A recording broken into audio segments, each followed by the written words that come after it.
Ceux qui se réclament compagnons de lutte et de première heure dans le combat de Etienne Tshisekedi n'ont pas manqué commémorer l'an 1 de la mort du président de l'IDPEST, décédé à Bruxelles le 1er février 2017. Outre la messe d'action de grâce organisée par sa plateforme politique, le RASOP, à la tête son fils Félix Tshisekedi, Moubaké, Tchibala et les autres ont choisi différents sites pour marquer cette commémoration. Cette diversion dans la commémoration de Etienne Tshisekedi donne matière à réflexion.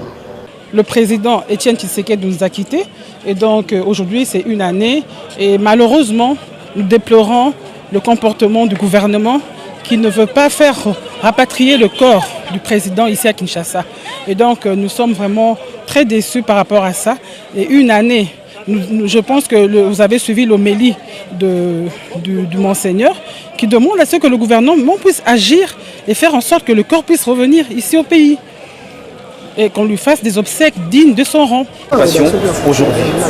Je voudrais d'abord dire merci au Seigneur qui avait donné à la République démocratique Congo un homme de valeur. Un homme qui était considéré pour nous comme les parangons de vertu de la démocratie.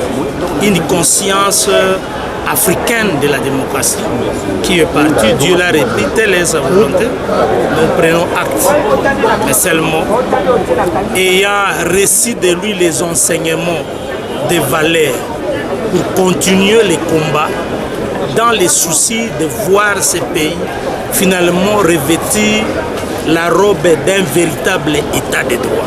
Il faut absolument que la dépouille mortelle de cet illustre disparu revienne au pays pour qu'il soit enseveli en toute dignité et en paix. Je pense que c'est une journée de souvenirs. L'ensemble de notre peuple doit se souvenir de la lutte pacifique menée par cet homme d'État, M. Etienne Tshisekedi, paix à son âme.